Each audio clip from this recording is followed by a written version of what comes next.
자, 우리 시편 4편 1절부터 마지막 절인 8절까지 같이 읽습니다.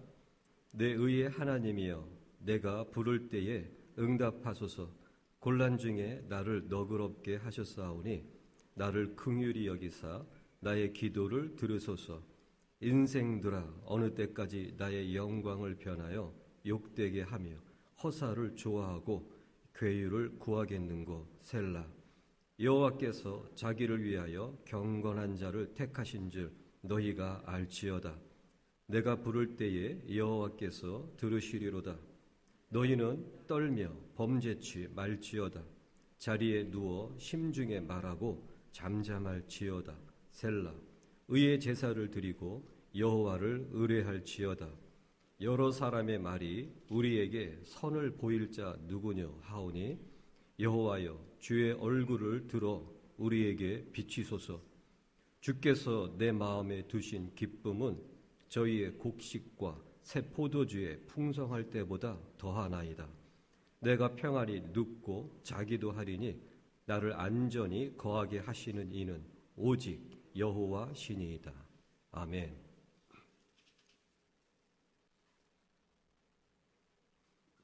이 시편 4편 말씀으로 이제 4주째 이제 말씀을 드리는 걸로 기억이 됩니다. 사실 이제 몇 주를 더 하게 될 텐데요. 왜 시편 4편을 이렇게 구체적으로 말씀을 전하게 되냐면, 시편 4편은 사실 여기에 복음이 다 담겨 있기 때문입니다. 여기에 성경이 신약과 구약이 다 담겨 있어요. 이것을 이제 들으시게 되면 차후로 더 이해가 되실 것입니다. 다윗은 또한 이렇게 고백하고 있어요. 3절 말씀에 보면 여호와께서 자기를 위하여 경건한 자를 택하신 줄 너희가 알지어다. 지금 다윗이 말씀하고 있는 겁니다. 여호와께서는 자기를 위하여 경건한 자를 택하신 줄을 알지어다. 이것은 지금 세상에 섞여 있는 교인들 뿐만 아니라 온전히 예수 그리스도만을 위해서 살고 있는 진정한 성도들에게도 주시는 말씀입니다. 하나님께서는 택하신 자들이 있어요. 그것이 자기를 위하여. 여호와 하나님께서 스스로 자기를 위하여 택하신 자들이 있습니다. 그들을 다윗은 경건한 자들 이렇게 말씀하고 있습니다. 여기에서 경건한, 그것이 히브리어로 하시드입니다. 하시드라고 하는 이 단어는 좀 광범위하게 좀 쓰이고 있는 단어입니다. 보통 이 하시드는 번역을 주로 이렇게 합니다. 성실된, 그리고 충성된, 그런 의미로 쓰고 있어요. 그리고 이제 거룩하게 되어진 그런 의미로도 쓰이고 있습니다. 그런데 이 다윗은 하나님께서는 하나님을 향하여 충성된 자를 택하셨다고 말씀하고 있는 거예요. 그러니까 이 히브리어 원문 성경을 직역을 하면은 이렇게 번역이 됩니다. 하나님께서는 자기를 위하여 자기에게 충성된 자들, 성실한 자들, 그러므로 거룩한 자들을 택하셨는 줄을 알지어다. 여호와께서 지금 자기를 위하여 택하신 자들의 그 기준이 무엇이냐면 충성됨으로 거룩한 자들입니다. 그러한 자들을 경건한 자들이라고 다윗이 이야기하고 있고 개역성경은 그렇게 번역을 해놓았습니다. 사실 개역성경의 이 번역이 나쁜 건 아니에요. 하지만 사실 그 히브리 성경에 좀 원문에 가깝게 직역을 하면 할수록 그것이 좋은 성경입니다. 현대어 성경이라는 것도 있지만 그것은 지금 현대인들이 이해를 좀 더 쉽게 할 수 있도록 의역을 많이 해놓은 거죠. 의역은 아주 하지 않으면 안 되는 정도의 그 분량 정도만 의역을 하고 가능한 직역함으로 그대로 번역을 하는 것이 제 개인적으로는 좋은 번역이라고 생각을 합니다. 여기서 경건한 자들 이렇게 되면은 예수님께서 우리 여호와께서 택하시는 자들에 대한 그 기준이 좀 분별되어지기가 쉽지가 않아요. 경건한 자들, 경건하다란 그 의미가 사실 그 경건함에 대한 그 정의를 명확하게 갖고 있는 그것이 쉬운 일이 아닙니다. 현대교회는 경건하다, 그것은 꼭 교회 생활을 열심히 하고 이렇게 표현할 수 있겠죠. 그 종교적인 모습이 많이 나타나 있으면 그것을 이제 경건한 모습 이런 식으로 생각할 수가 있죠. 그런데 이 신약 성경에 그 누가인 사도행전의 저자인 누가가 경건한 자들 그랬을 때에 개역 성경은 똑같이 경건한 자들 이렇게 번역을 해 나왔지만 헬라어는 그 내용이 완전히 달라요. 개역 성경으로는 경건하다란 그 의미를 깊이 이해하기가 매우 어렵습니다. 그리고 한국 교회에는 이 경건한 것에 대한 정의가 좀 모호합니다. 경건한 거야 그러면은 주먹구구식으로 그렇지 그런 거 그래 그런 거 이런 식으로 넘어가는 거예요. 믿음도 마찬가지예요. 믿음 믿습니다 뭐 이런 식으로 넘어가는 거예요. 하지만 믿음이 무엇입니까? 이렇게 찌르듯이 질문을 던진다면 좀 말문이 막히는 거예요. 다시 한번 또 이러한 질문을 던질 수 있죠. 경건하다는 것이 무엇입니까? 좀 말문이 막히는 거예요. 그러면 좀 아픈 질문일 수도 있겠고 고민이 되는 질문이 될 수도 있겠죠. 또한 이런 질문을 던집니다. 예수를 왜 믿습니까? 예수를 믿는다는 것이 무엇입니까? 좋은 질문은 좀 아플 수 있어요. 왜 아프냐면 세상이 섞여 있는 자들에게는 아픈 질문이에요. 그리고 좀 답답한 질문이기도 되고 어찌 보면 성질을 좀 긁어버리는 질문이 될 수도 있죠. 하지만 진리가 있고 예수가 있는 사람들에게 그러한 질문은 너무나도 기쁘고 감사한 것입니다. 왜? 다시 한번 자신을 돌아볼 수 있기 때문에. 예수를 왜 믿는가? 예수를 믿는다는 것이 무엇인가? 믿음이란 무엇인가? 경건함이란 무엇인가? 거룩함이란 무엇인가? 이런 것에 대한 정의를 예수가 있고 진리로 살면 살수록 자연스럽게 알게 됩니다. 지식적으로 아무리 가르쳐도 그것은 머리에서만 맴돌고 성품과 태도와 삶에서는 맴돌질 않아요. 그렇기 때문에 앵무새처럼 이런 것들을 신학적으로 얘기할 수 있겠지만 정말 그것이 성품이 되어지고 삶의 태도가 되어짐으로 나오는 그 깊은 고백은 있을 수가 없어요. 다윗이 여기에서 여호와께서 택하신 자들, 바로 경건한 자들, 그 경건함이라는 것은 여호와께 기본적으로 충성된 자들을 이야기하고 있는 것입니다. 제사를 바치고 절기를 지키고 그런 것을 의미하는 게 아니에요. 바리새인들도 절기를 지키고 제사를 지키고 그리고 구제 사역을 했어요. 가난한 자들을 보살폈습니다.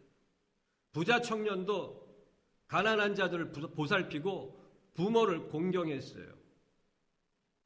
그런데 결국에는 예수를 쫓질 않습니다. 그런데 결국에는 그 바리새인들이 예수 그리스도를 죽입니다. 그들에게 종교적인 행위가 부족했기 때문에 예수를 죽인 것이 절대 아니죠. 그 부자에게 성경적인 지식이 모자라서 예수를 쫓지 않은 것이 아니죠.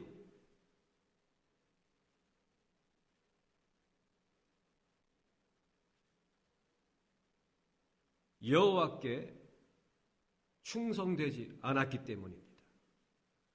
자신들의 그 종교주의, 종교 형식, 종교적인 행사 이런 것에 대해서는 굉장히 충성되었지만 계명,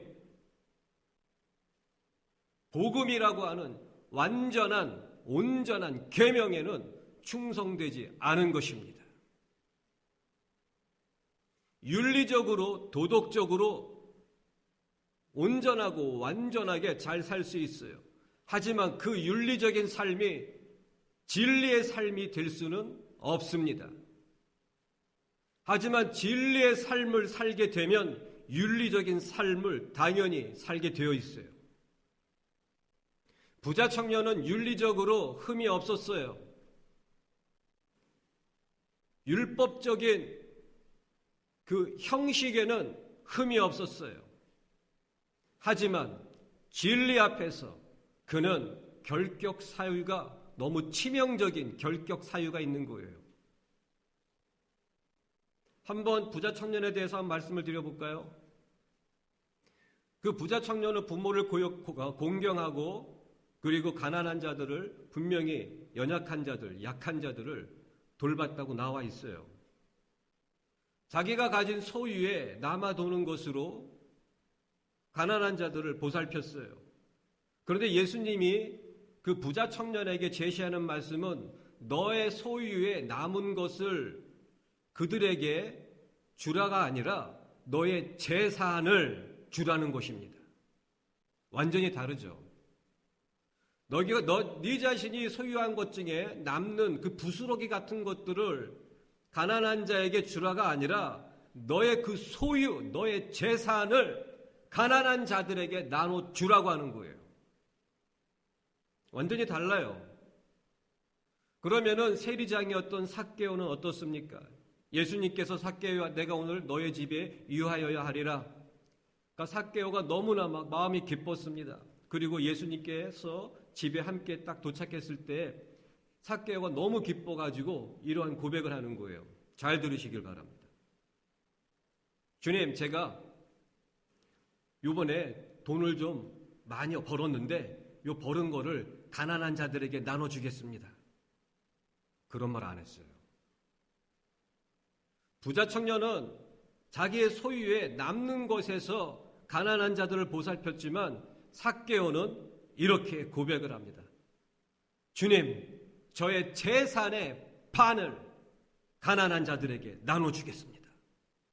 자기의 재산을 나누겠다고 얘기하고 있는 것이죠. 부자는 자기의 재산을 나눠줬다는 얘기가 없어요. 그 재산은 누구 겁니까?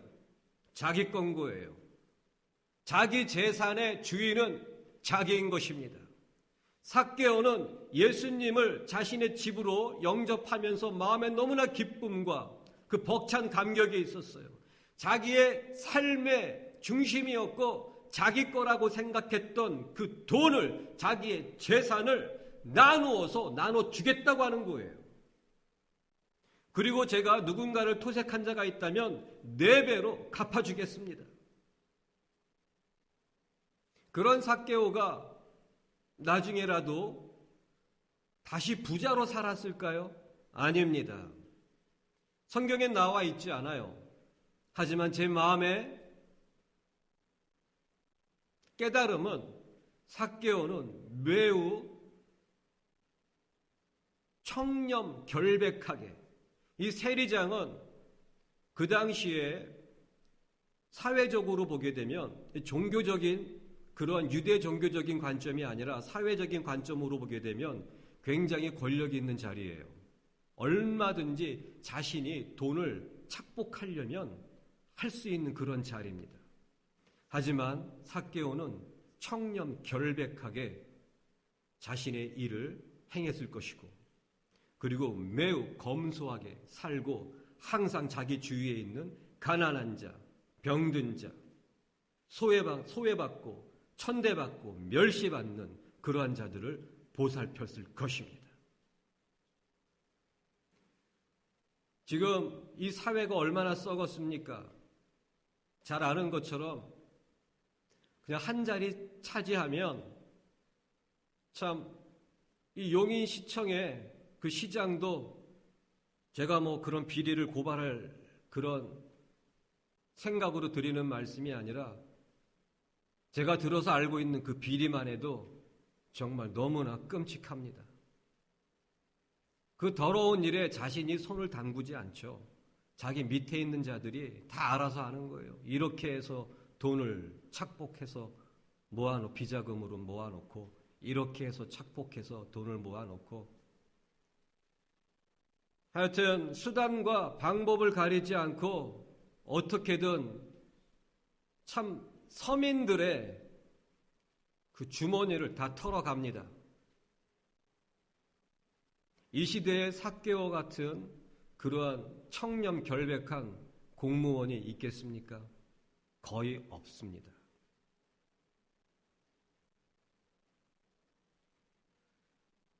지금 다윗은 다시 한번 이렇게 강조를 하고 있는 것이죠. 여호와께서 택하시는 자들의 기준은 여호와께 충성된 자들, 그 의미는 여호와의 말씀 앞에 충성된 자들, 그 진리 앞에 신실한 자들. 제가 말씀을 드리죠. 예수 그리스도의 피는 죄를 씻는 거예요. 하지만 거룩하게 하는 것은 진리입니다. 그렇기 때문에 예수님께서 요한복음 17장에 이렇게 마지막 제자들을 위한 기도의 내용이 이것이죠. 아버지여, 진리로 저희를 거룩하게 하옵소서. 아버지의 말씀은 진리입니다. 말씀으로 거룩하게 하소서. 그것이죠. 거룩해지는 그것은 진리를 붙잡는 삶으로 거룩해지는 거예요. 예수 그리스도의 피로 깨끗해지지 않고서는 거룩해질 수가 없고 거룩해지지 않고서는 구원에 이를 수 없는 것입니다. 예수 그리스도의 피로만 되는 것이 아니에요. 피와 살로 되는 것입니다. 현대교회는 예수 그리스도의 살과 피를 나누어 버렸어요. 분리시켜 버렸어요.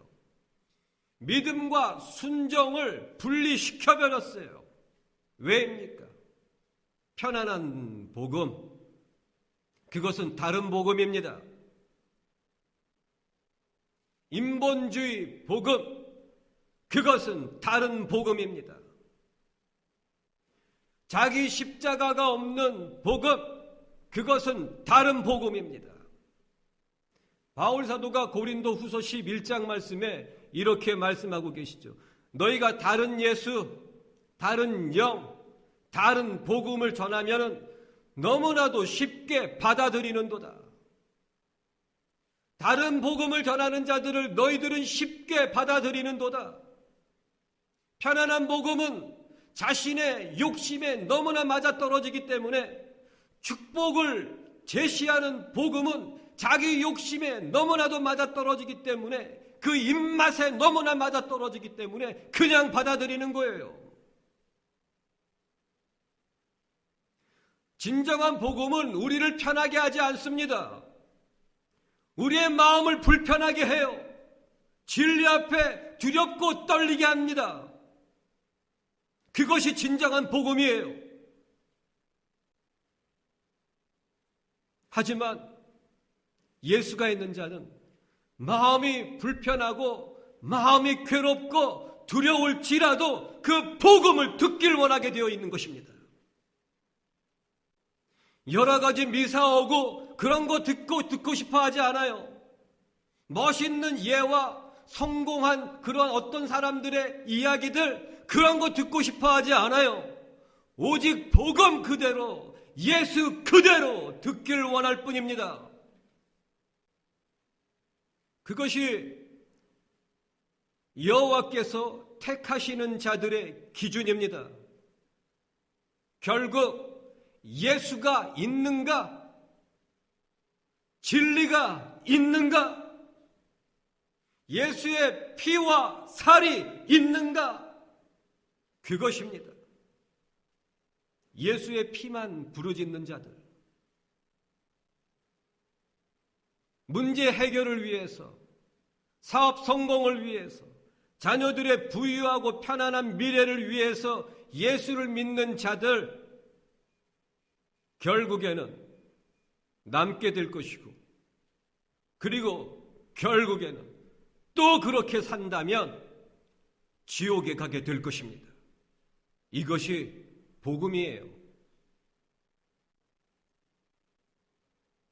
여호와께서는 그러한 자들을 택하시지를 않습니다.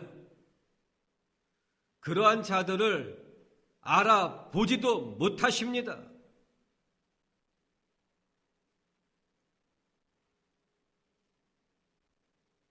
이 복음이 우리 마음에 잘 박힌 못처럼 박혀 있어야 합니다. 우리 마음에 복음과 진리가 박혀 있는 그것이 내 안에 예수가 있는 증거입니다. 그저 느낌적으로 생각해보니 내 안에 예수가 있어요. 예수만 생각해도 그런 건 거짓말이에요. 그건 착각이에요. 그 사람에게 예수가 있는지 없는지, 이 사람이 앞으로 정말 구원이 있는지 없는지 보이는 거예요. 믿음 보이지 않지만 보이지 않습니까? 성품과 태도로 예수 보이지 않지만 보이지 않습니까? 성품과 태도로 그 사람에게 구원이 있는지 없는지 보이지 않지만 보인단 말입니다. 성품과 태도로. 현대교회는 구원에 대해서 어떻게 그렇게 말할 수 있습니까? 누군가의 구원을 그렇게 어떻게 얘기할 수 있습니까? 구원이 보이지도 않는데 그건 거짓말이에요. 보이지 않는데 보인단 말입니다.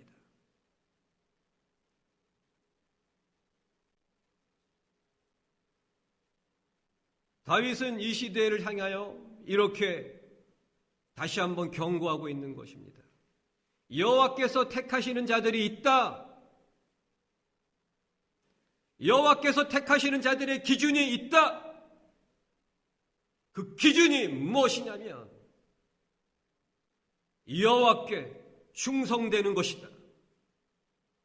다윗이 여호와께 충성된 사람이 아니었다면 그 사무엘상 24장에서 사울 왕을 죽였을 거예요. 그의 옷깃을 잘라내는 것이 아니고 그의 목을 베었을 것입니다. 하지만 다윗은 여호와께 신실하고 충성되고 거룩한 자였기 때문에 여호와께서 기름 부으신 그 사울 왕을 감히 그 옷깃을 조금 잘라내는 것조차 하나님 앞에 두려웠던 사람입니다. 그 모습이 무슨 의미입니까? 사울 왕의 그 옷깃을 조금 잘라낸 것조차 여호와 앞에 두렵고 떨림이 있었던 사람 다윗, 그 모습이 우리에게 있어야 되는 거예요. 누군가를 생각할 때에도 그 마음에 순간적으로 기분 나빠하는 그런 생각 자체가 들어가면 안 되는 거예요. 누군가를 봤을 때 살짝 눈에다가 힘이 들어가서 레이저를 잠깐 찰나적으로 쏘았던 그런 생각이 든다면 그것마저도 하나님 앞에 막 두려운 거예요. 누군가와 대화를 했을 때의 마음의 섭섭함과 그 기분 나쁨과 혹은 짜증이 나가지고 그 억양에 조금 힘이 들어간 것까지도 하나님 앞에 두려워야 되는 거예요. 지나가다가 어떤 여자나 남자를 보면서 눈이 막 쫓아간다면 그것 또한 하나님 앞에 두려워해야 합니다.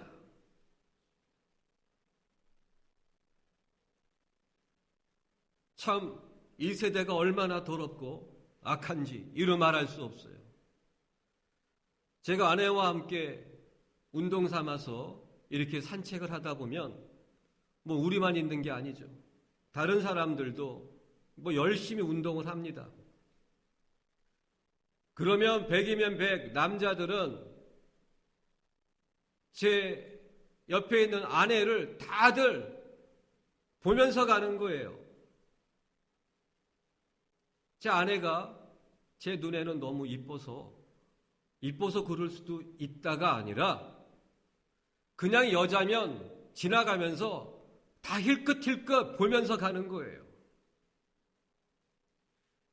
제가 밖에 나가서 걷다 보면은 또한 사람들의 모습을 간혹 이렇게 좀 보면서 걷게 되면 남자들은 영락없이 지나가는 여자들 쳐다보면서 갑니다. 여자들도 지나가는 남자들을 쳐다보면서 갑니다.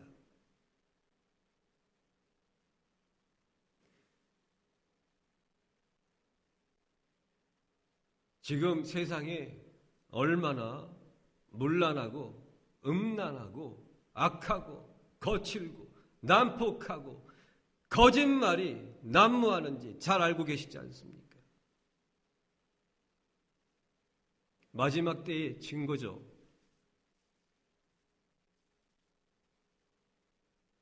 주님이 오실 때, 즉 교회를 데리러 오시는 그 휴거에 들림받는 날이 가까워질수록 이 세상을 위해서 사는 사람들에게는 이 세상은 더없이 아름답고 더없이 보기에 좋고 먹음직하고 탐스러운 세상이 될 것입니다. 정말 그렇지 않습니까? 돈만 있으면 이 세상은 낙원이에요. 과거에는 돈이 있어도 어딘가를 가고 싶어도 갈 수 있는 방법이 없었어요. 하지만 지금은 돈만 있으면 자기가 원하는 데 다 가지 않습니까? 저희 집은 TV가 없기 때문에 모르겠지만 가끔 엘리베이터를 타고 가면은 거기에 이제 모니터 화면에 가끔 이런 뭐 방송이 뜨는데 무슨 먹는 방송이에요. 세상에 지금은 전국의 맛집을 찾아다니는 것만으로는 부족해가지고 좀 가까운 이웃 나라에 있는 그런 나라의 또 맛집을 소개하는 그런 방송이 나오더군요. 그런 걸 바라보면서 사람들은 어떠한 것을 생각하게 될까요? 우리도 저렇게 한번 살아야 되는 거 아니겠습니까? 사람이라면 최소한 좀 저렇게는 좀 즐기면서 살아야 되는 거 아니겠습니까? 결국 세상 좀 즐기며 살기 위해 돈 벌고, 근데 돈을 벌려니까 거기에다가 막 생각과 시간과 노력과 땀을 쏟아부어야 되는 거예요. 결국 이 생각 속에는 돈 버는 것밖에 없는 거예요. 어떻게 해야 더 돈을 많이 벌 수 있을까? 어떻게 해야 빨리 돈을 벌 수 있을까? 그래가지고 한번 폼나게 살아야 되는 건데 이 세상 태어났으면 한번 그렇게 살아야 되는 거 아니겠습니까? 막 그런 식으로 막 살아가는 건 이 세상, 이 시대 사람들의 대부분의 모습이 그런 모습인 거예요. 예수를 믿어도 결국 세상에서 폼나게 살고 싶어서 예수 믿는 사람들이 수두룩하지 않습니까? 그 자녀들이 편안하고 부유한 미래의 그런 삶을 위해서 기도하는 부모들의 그 마음에 그 안에는 뭐가 들어있는 거예요? 결국 자식들이 이 세상에서 한번 폼나게 사는 걸 원하는 거 아니겠어요? 편안하게 살고 부유하게 살고 기름지게 사는 것을 원하는 거 아니겠습니까? 결국에 원하는 게 뭡니까? 돈인 거예요. 돈 원하는 거예요. 성공 원하는 그 이유가 무엇입니까? 돈 원하는 거예요.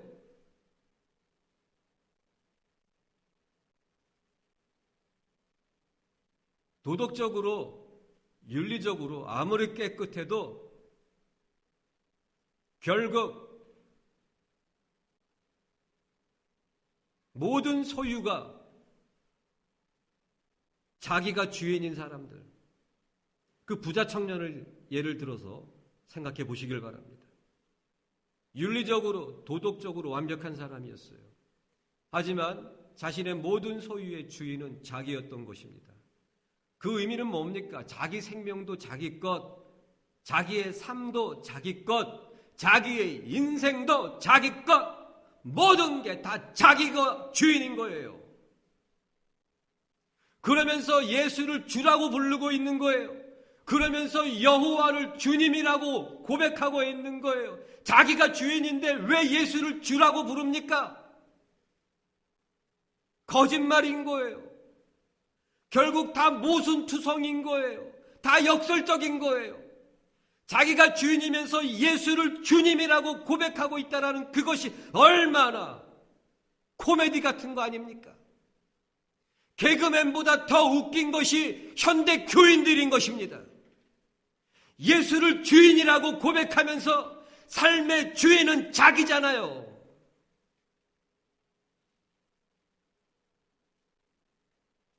그러면서 이제 마지막 때가 되었다는 그런 메시지를 들으면서 나도 이제 들림 받겠지, 그러한 생각을 하고 있을 거예요. 그것을 착각이라고 합니다.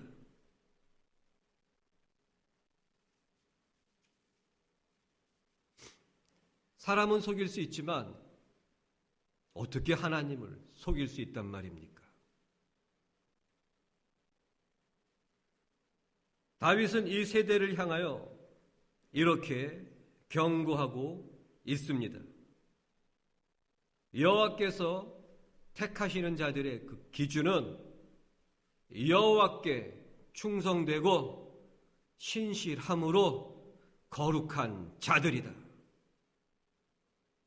예수가 있는 자들, 예수로 사는 자들, 예수의 발자국을 따라가는 자들, 그것입니다. 기도하겠습니다.